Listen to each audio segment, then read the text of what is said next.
चतुर्थी के पावन दिवस पर उसकी प्रेरणा के साथ आगे बढ़ रहे हैं। सभी देशवासियों को इस अवसर पर फिर एक बार मैं बहुत बहुत बधाई देता हूं।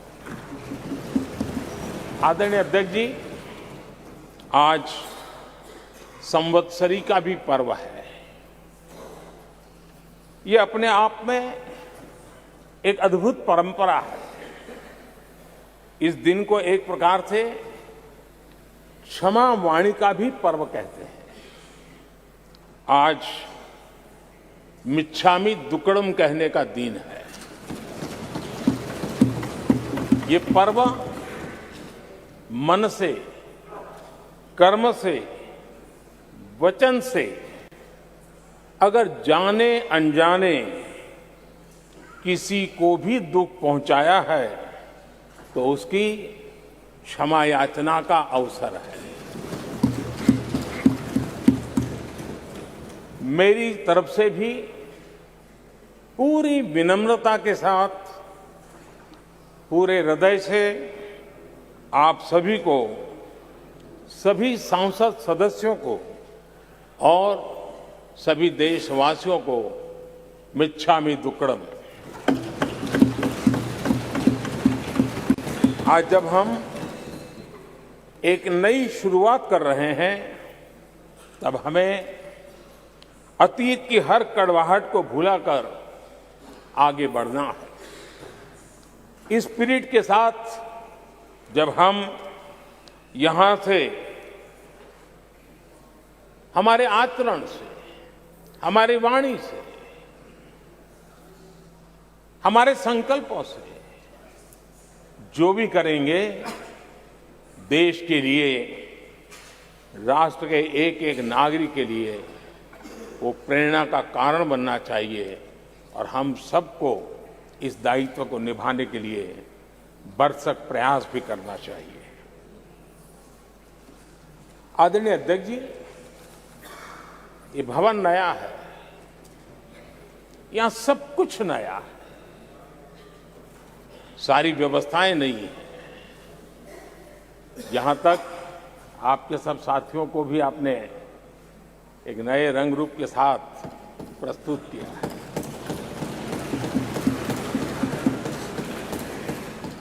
सब कुछ नया है, लेकिन यहां पर कल और आज को जोड़ती हुई एक बहुत बड़ी विरासत का प्रतीक भी मौजूद है।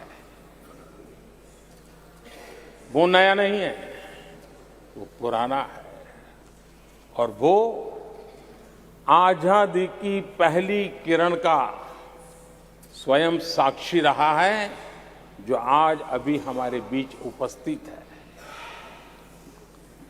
वो हमारे समृद्ध इतिहास को जोड़ता है और जब आज हम नए सदन में प्रवेश कर रहे हैं, संसदीय लोकतंत्र का जब ये नया गृह प्रवेश हो रहा है, तो यहां पर आजादी की पहली किरण का साक्षी, जो आने वाली पीढ़ियों को भी प्रेरणा देने वाला है, वैसा पवित्र सेंगोल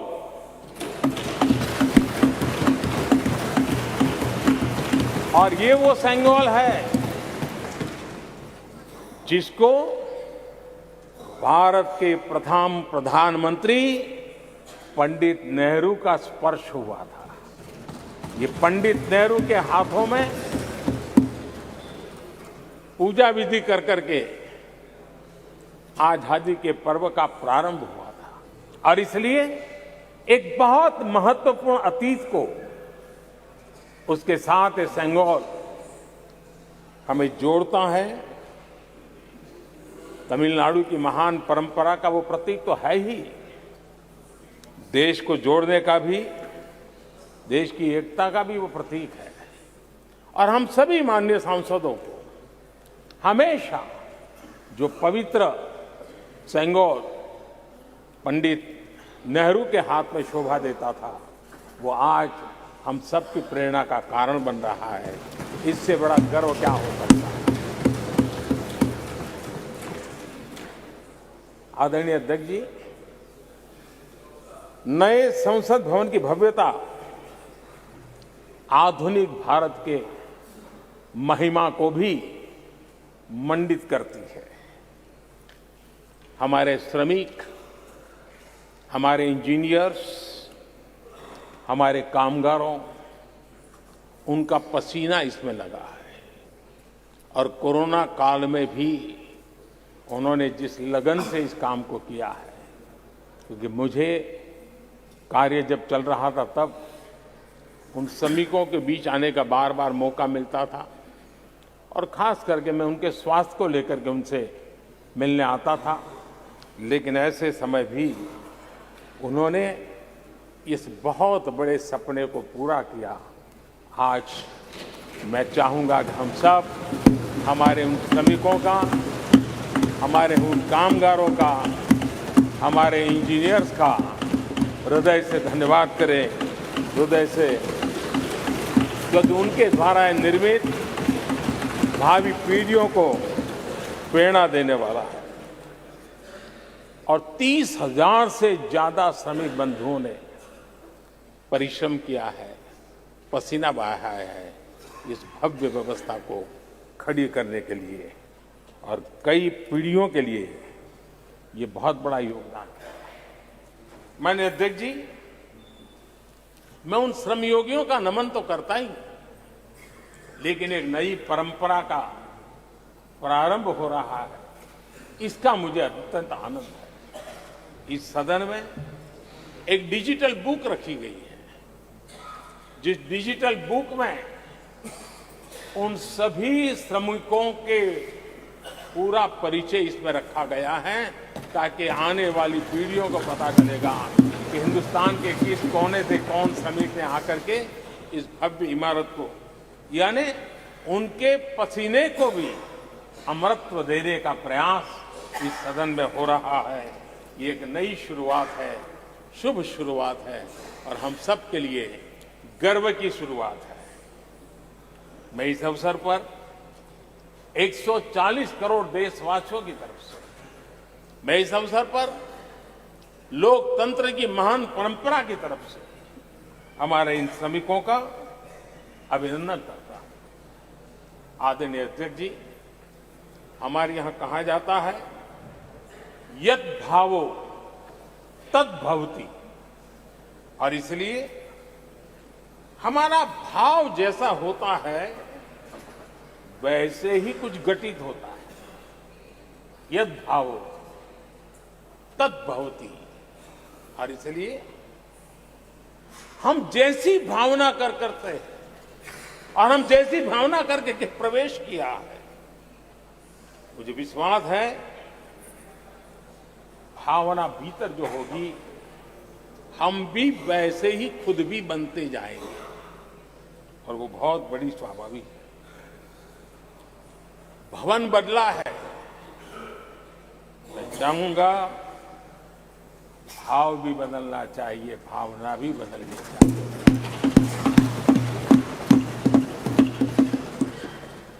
संसद राष्ट्र सेवा का सर्वोच्च स्थान है।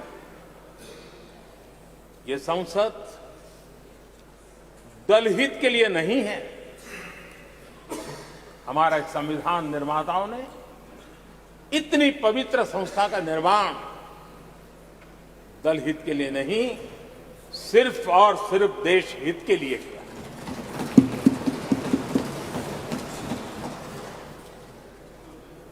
नए भवन में हम सभी अपने वाणी से, विचार से, आचार से संविधान के जो स्पिरिट है उन मानदंडों को लेकर के, नए संकल्पों के अनुसार नई भाव को लेकर के, नई भावना को लेकर के, मैं आशा करता हूं अध्यक्ष जी, आप कल भी कह रहे थे, आज भी कह रहे थे, कभी स्पष्ट कह रहे थे, कभी थोड़ा लपेट कर भी कह रहे थे हम सांसदों के व्यवहार के संबंध में मैं मेरी तरफ से आपको आश्वासन देता हूं कि हमारा पूरा प्रयास रहेगा और मैं चाहूंगा कि सदन के नेता के नाते हम सभी सांसद आपकी आशा अपेक्षा में खरे उतरें, हम अनुशासन का पालन करें। देश हमें देखता है, आप जैसा दिशा निर्देश करें। लेकिन माननीय अध्यक्ष जी, अभी चुनाव तो दूर है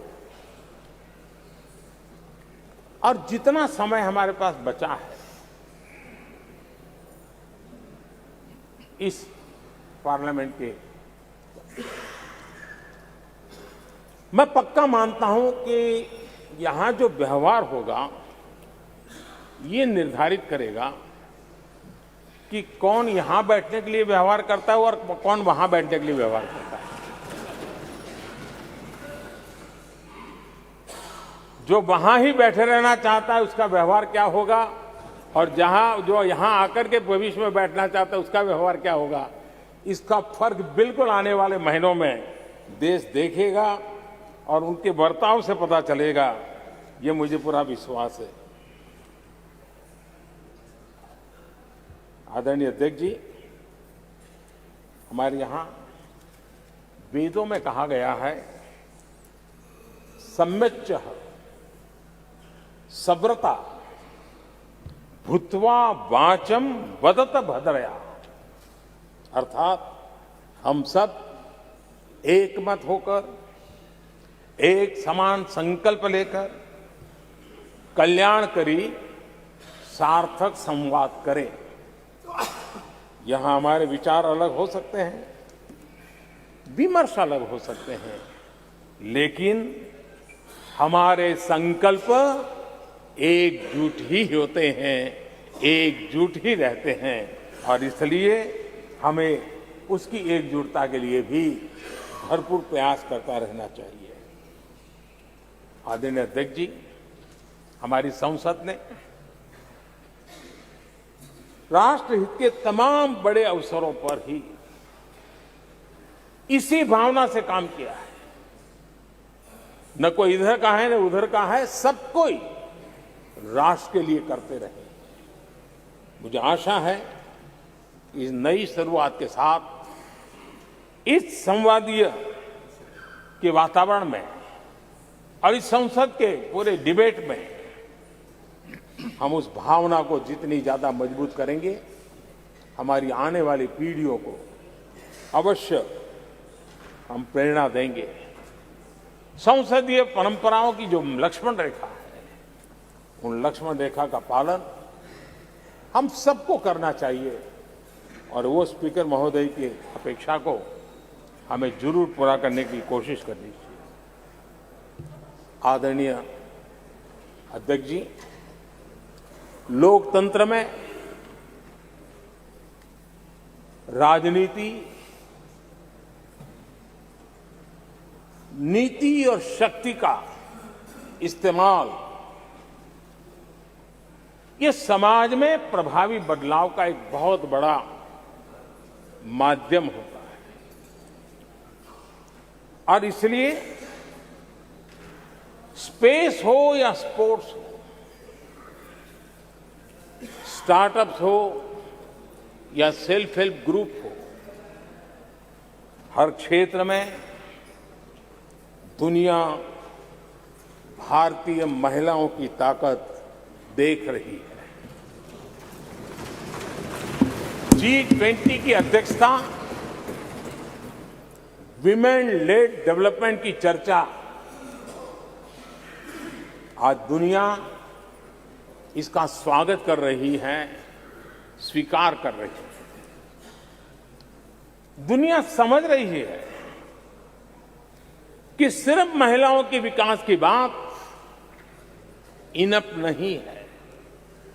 हमें मानव जाति की विकास यात्रा में उस नए पड़ाव को अगर प्राप्त करना है, राष्ट्र के विकास यात्रा में हमने नई मंजिलों को पाना है तो ये आवश्यक है कि विमेन लेड डेवलपमेंट को हम बल दें और G20 में भारत की इस बात को विश्व ने स्वीकार किया है।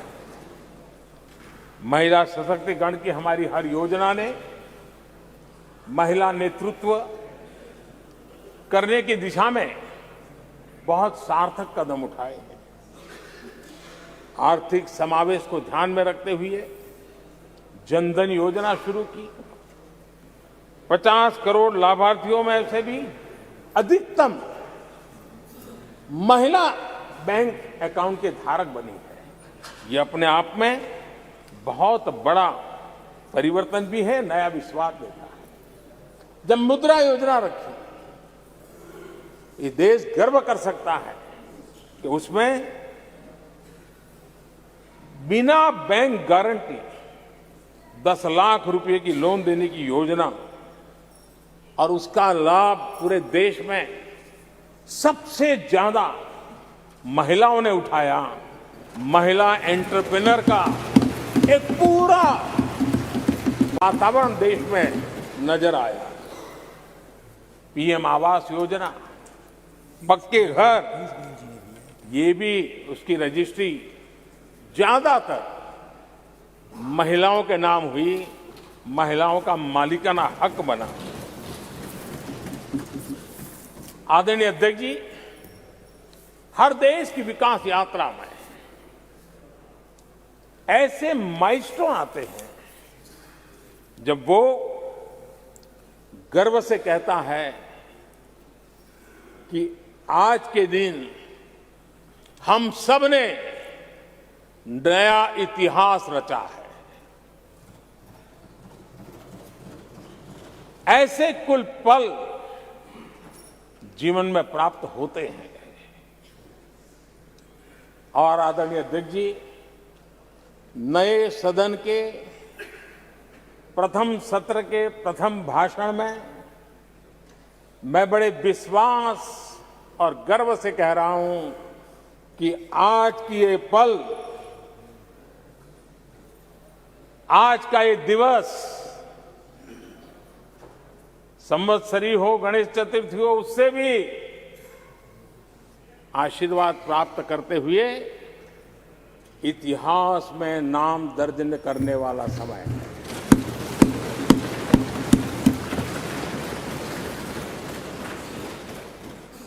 हम सब के लिए पल गर्व की पल है। अनेक वर्षों से महिला आरक्षण के संबंध में बहुत चर्चाएं हुई हैं, बहुत वाद विवाद हुए हैं। महिला आरक्षण को लेकर संसद में पहले भी कुछ प्रयास हुए हैं। 1996 में इससे जुड़ा बिल पहली बार पेश हुआ था। अटल जी के कार्यकाल में कई बार महिला आरक्षण का बिल पेश किया गया, कई बार, लेकिन उसे पार कराने के लिए आंकड़े नहीं जुटा पाए और उसके कारण वो सपना अधूरा रह गया। महिलाओं को अधिकार देने का, महिलाओं की शक्ति का उपयोग करने का वो काम, शायद ईश्वर ने ऐसे कई पवित्र काम के लिए मुझे चुना है।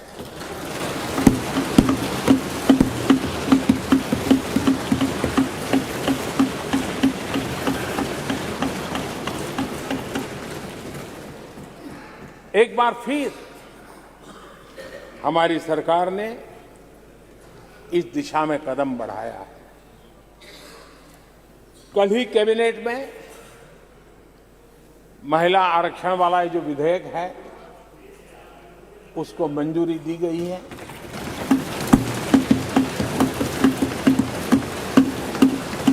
आज 19 सितंबर की ये तारीख इसीलिए इतिहास में अमरत्व को प्राप्त करने जा रहे हैं। आज जब महिलाएं हर सेक्टर में तेजी से आगे बढ़ रही हैं, नेतृत्व कर रही है, तो बहुत आवश्यक है कि नीति निर्धारण में, पॉलिसी मेकिंग में हमारी माताएं, बहनें, हमारी नारी शक्ति अधिकतम योगदान दें, ज्यादा से ज्यादा योगदान दें। योगदान ही नहीं, वे महत्वपूर्ण भूमिका निभाएंगे। आज इस ऐतिहासिक मौके पर नए संसद भवन में सदन की पहली कार्यवाही के रूप में, उस कार्यवाही के अवसर पर देश के इस नए बदलाव का आह्वान किया है और देश की नारी शक्ति के लिए सभी सांसद मिलकर के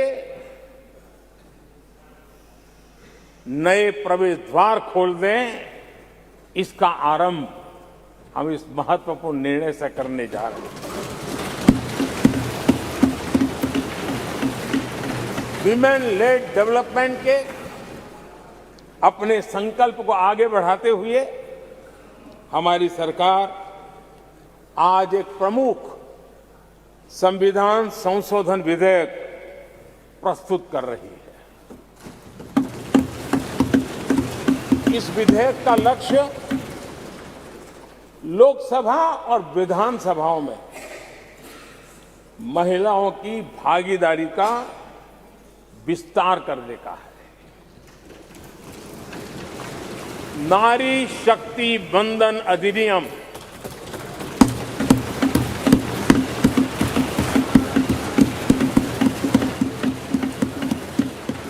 नारी शक्ति वंदन अधिनियम, इसके माध्यम से हमारा लोकतंत्र और मजबूत होगा। मैं देश की माताओं, बहनों, बेटियों को नारी शक्ति वंदन अधिनियम के लिए बहुत बहुत बधाई दूंगा। मैं सभी माताओं, बहनों, बेटियों को आश्वस्त करता हूं कि हम इस बिल को कानून बनाने के लिए संकल्पबद्ध है।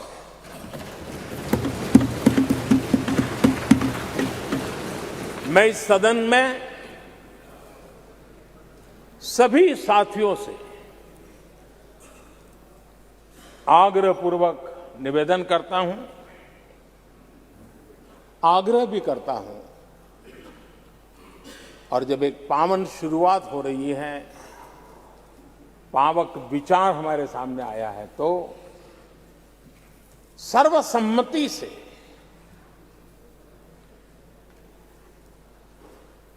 जब ये बिल कानून बनेगा तो उसकी ताकत अनेक गुना बढ़ जाएगी।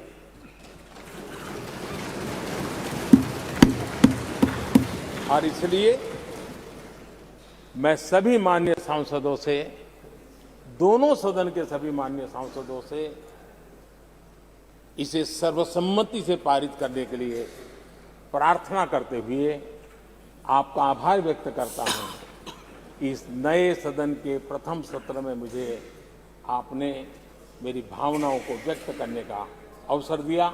बहुत बहुत धन्यवाद। श्री अधीर रंजन चौधरी जी।